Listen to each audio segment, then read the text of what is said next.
Hey, welcome to Dan's Model Works, and we're back to work finally on Italeri's Sea Dragon here. And the first thing gotta do is assess where I am. Where we left off was not a good place. I had just painted it, and as you can see, we still have the masking on the transparencies. That's something that I really don't like leaving on for more than a week or two. This has been many months. So right off the bat, that could be a problem. If we look on top of the sponson here, I don't know what happened here, but something has dribbled on it. Can you see that? I don't know what happened there.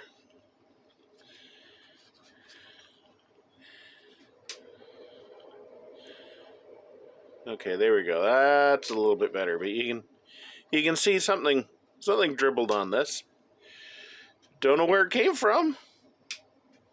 The kitchen above the workbench here? I don't know. So, I grabbed the rotor head assembly just so I could check the fit. And the first thing that happened was one of the blades snapped off. Really?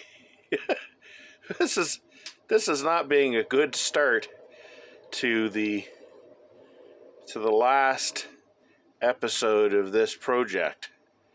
Hopefully we can get things back on track here. Okay, this is what I was trying to do when the rotor blade decided to part company with the hub, was to fit it onto the mast to make sure it was going to fit. It was a very tight fit. I'd already done a little bit of filing. Now whether or not I can get it off, I don't know. But it does fit on there. Whenever possible, I like to be able to have the main rotor just kind of slide on and off, just if I ever have to pack these things up and move them. So it does fit on. The fit is a little tighter than I'd like, but we'll see if we can get this off, because obviously I don't want this on here permanently at this point. Okay, I glued this a couple days ago. Let's see how I did. This is the offending blade right here. And I've got just on the edge of the image here, we got a clothespin on there. And that was just to hold it at the same sort of angle. Well, it's not falling off. I think what I'm going to do is I'm going to flow a little bit of super glue around the whole thing. That shouldn't be too noticeable visually, and it could add a little bit of strength overall. So I will do that now. It's been a day and a half, and we can see that, hopefully we can't see that the super glue is noticeable. I think it's done okay. Hopefully we don't have this blade coming off at a later date. But at least that's one thing back on track. Well, I'm using the camera's flash here to highlight that whatever it is that's on that sponson. And I tried a little bit of water, and I tried some paint thinner, and that's not coming off. So here's the majority of the model. It's been gloss coated. Still looks pretty sinister. It's not super shiny, but this is enough of a sheen for applying decals. As you can see by our little tray of water here, we are ready to put those decals on. Obviously, with it being gunship gray, we're going with the U.S. Marines version, so we're going to be using these ones and these ones. And these decals are not going to be used down here. Although it would have been interesting to do the Japanese version, but I think I'm already too far down the path of the sinister gunship gray version. And there is our first decal right there. Seems weird to be putting black decals on dark gray, but these ones are common to both versions of the paint scheme here. I think it's definitely going to need some help from some decal setting solution in order to really bed down, especially this This circle right here, that's actually over a circular recess. So I've already pierced that with a knife blade so that when I put the decal setting solution on it, it will hopefully suck down into that hole. And I have, well, you can see it down here in the corner, I have that decal for the other side here. So I'm just taking it slowly at first here, mainly because there's so many decals to put on, way more than you would imagine. There's striping all for the top here, which in fact is basically the equivalent of a wing walk. These are areas that I believe are safe to walk on, and that's why they're there. I could be wrong. As you can see here, the decaling has started. Mostly the black panels, but I do have a few of the light gray insignia on as well. You can see there is the stars and bars, and there's also one here on the horizontal stabilizer.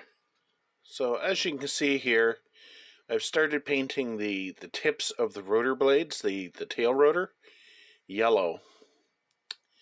And I've also done that, if I can get it here in the shot, such a large assembly.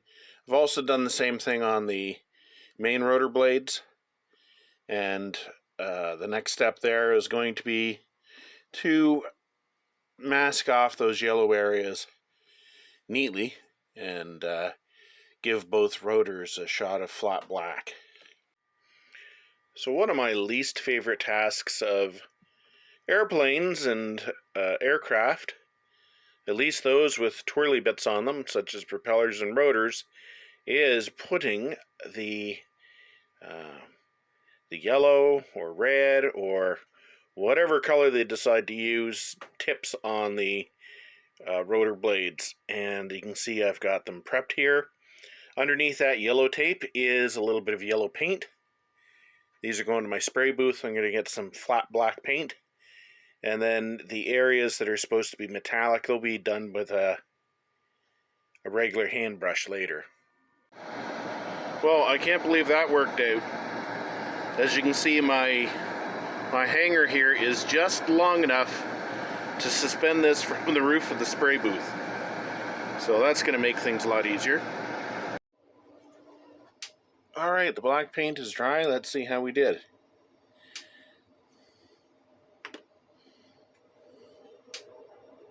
So many blades we can break off.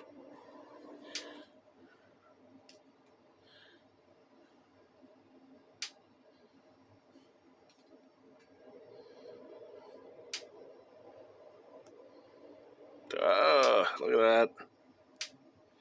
Grr. So there's at least one little bit there.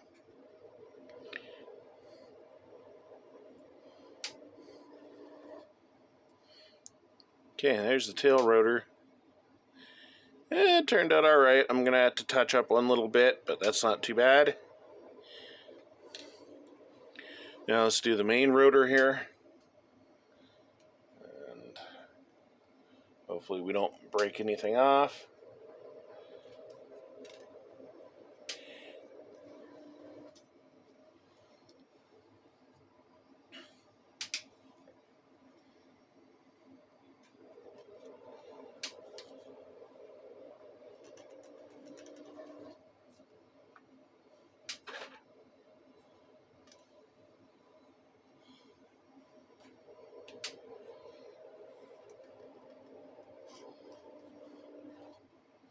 Don't know how much of this is on camera, but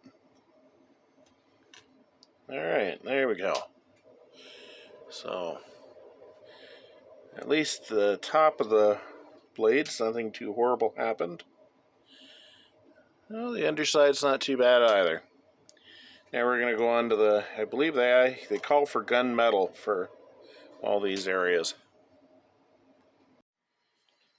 Another bit of annoying masking done. This time it's for the leading edge of the tail rotor blades.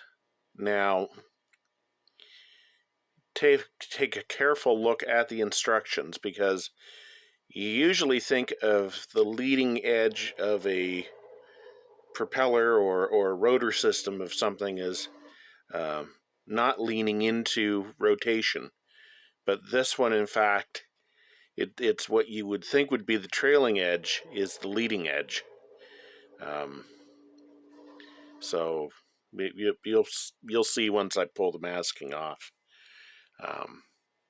It looks backwards from what it should be.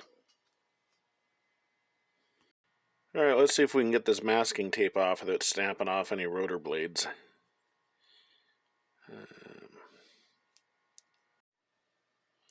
Here we can see I've pre-painted my landing gear parts. Now I will need to touch up the black where it's connected to the sprues. The next thing I'm going to do right now, though, before I cut them off, is I'm going to give them each a little bit of panel wash just to make the hubs pop a little bit more. Because there's a lot of detail there, you just really can't see it. Here you can see I've already done the panel wash on 3 of them compared to the other 3, and I think they look a whole lot more realistic. Hopefully it shows on camera, but I've put panel wash in these vents here. If I flip over the other side, you can see I haven't put any in there yet. But I think it'll add some depth to these tail rotor areas here. So I have a rare night off, and I have a rare burst of energy. It's actually Thursday before Good Friday. As you can see, I've been going mad with decaling. Notice that I have not done the giant Black Stallions decal here on the side of the sponsons. That's deliberate. I'm actually thinking ahead.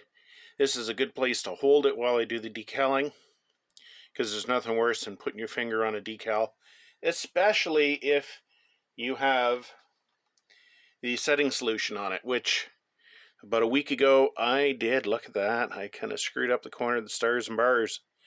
So I'm going to see if I can touch that up with a little bit of paint. I've got about 90% of the decals on it. So I'm starting to feel like, oh my God, I might get this thing done. So another project that should have taken like maybe 2 months and took over a year since I put the first video up on it. Anywho, let's carry on while I still have some energy. So I've got all the decals on, and I think all the detail painting that I want to do before I spray the dull coat. I am going to want to paint those engine exhausts and things like that, but I'm going to do those after I've painted the dull coat. So it's in the spray booth and it's ready to have that sprayed on it. Well, the dull coat is on, protecting the decals, and I can't put it off any longer. And actually, no, I never wanted it put off months like it has been. I've got to get all the mask off and any masking tape and things like that. Hopefully I don't regret it. It was never my plan to have the masking on this long. Well, I think we got away with it. I don't know if 6 months is the maximum I've ever left masking on, but we got away with it this time. I need to do a little bit of touch-up around this window here and this window here. I need to do some touch-up around that as well. I think I threw that piece of masking on at the very last second before I sprayed. As you can see, I've got a lot more of the fine details on here. We've got this, guess it's a trapeze. Whatever it is, it's for towing the mine sled in the water. We've got the tail skid on. Landing gear is in place. The 3 cargo hooks are in place. And of course, we have the rear view mirrors. And of course, the refueling probe. And I deliberately left this stuff near the end because I figured I'm likely to break it off about 10 or 15 times. So the next stage is going to be painting all these details. I think most of them are just going to be gunship gray. But I need to check the instructions, especially for this trapeze thing here. And this was not easy to put in place. it was a challenge. Just getting the angles right and getting everything to kind of line up all at once. So, yeah, let's get all these little details painted up. Well, apparently the internet doesn't like it if you don't use panel wash on your aircraft. Because a few times I've not used panel wash, sometimes because the panel wash doesn't get along with the paint. And inevitably somebody always gets annoyed and says, "Oh, you didn't use panel wash." So let's see what kind of a mess we can make of this with panel wash. The panel wash is done, and so far as I know, the only thing I have left to do paint-wise is to paint the beacon here on the tail, and there's another one underneath. I'm going to use, to me, a transparent red. You can probably see that I've already painted them silver. And then after that, it's just putting the rotor blades on. Now, the tail rotor is going to be mounted on there. Like, I'm not going to glue it so it doesn't spin, but it's going to be glued permanently on. The main rotor is going to be put on the shaft, but it's not going to be glued. And I try to do this for any large helicopter model I build. It's just if you can remove that rotor, it makes it so much easier if you have to move it, if you have to store it, if you have to dust it. If you can take that rotor blade off, it's a big help. So, like I said, the only thing really left to glue on is going to be that tail rotor. And like I said, I'm just about to paint the beacons transparent red. There we go. All complete. Oh, no, wait a minute. One more thing to put on.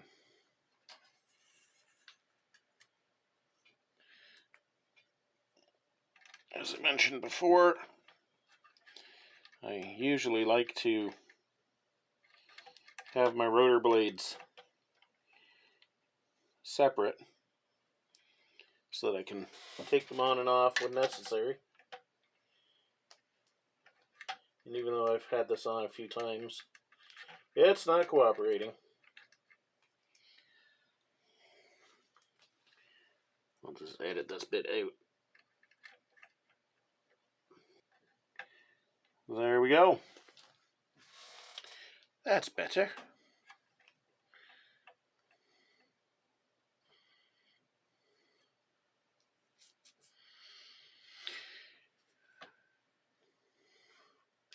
Our Sea Dragon is complete.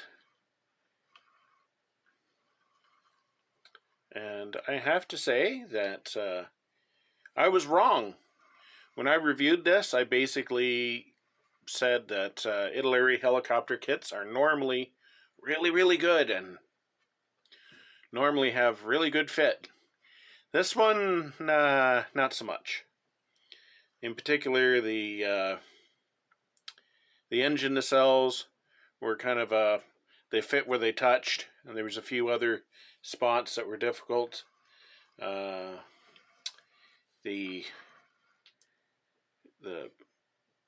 keep wanting to call it a trapeze, but basically this framework here for towing the anti-mine sleds, it was particularly diabolical in its assembly, but I overcame, and I think my touch up at the stars and bars down here ended up not looking too bad.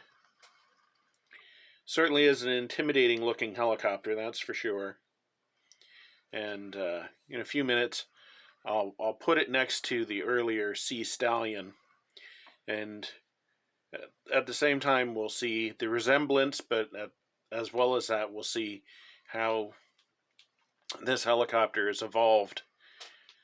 The third engine, of course, is the biggest difference, but you've got the larger sponsons on it, as well as the tail structure is quite different as well.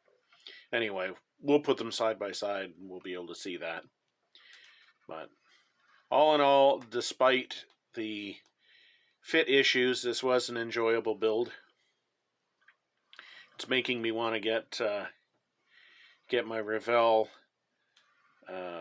Jolly Green Giant out and build it now. I'm not saying that's what's coming next, but I am kind of thinking maybe I'm gonna move that one up a bit. All right, I had to basically zoom out here in order to get them both in the same shot. You can see the resemblance between the two, although the Sikorsky basic model number for the MH-53 is completely different. Even though this is an evolution of this, so far as Sikorsky is concerned, it's basically a new helicopter. And when you consider you're looking at 3 engines versus 2, we've got 7 rotor blades versus 6. You've got the big difference in the tail rotor assemblies. You can see why, really, they are completely different airframes, despite the fact that they're similar. So, but as I said, there's this is a result of a long evolution going all the way back, pretty much to the Sea King. The Sea King evolved into the Jolly Green Giant, and then this was an all-new design based on, of course, the basic fuselage layout that the Jolly Green Giant had. So anyway, as you may recall, the refueling probe on this one got knocked off a few years ago, and I was going to quickly throw one together, but I forgot. This one, of course, has got those big rearview mirrors hang off the front. This was an Airfix kit, and it was pretty good. Definitely one of Airfix's better model kits, actually. But anyway, that's the two of them side by side. And, of course, we have the very distinctive canted tail on this one here. So let's do some glamour shots.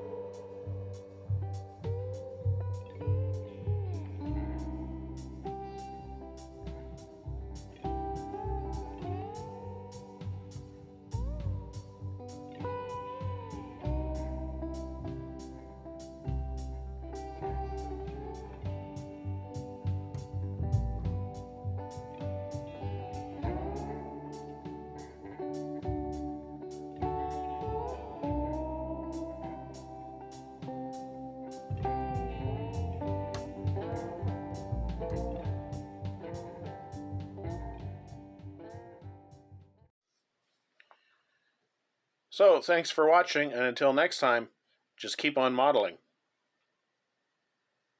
Sit, Indy, sit. Good dog.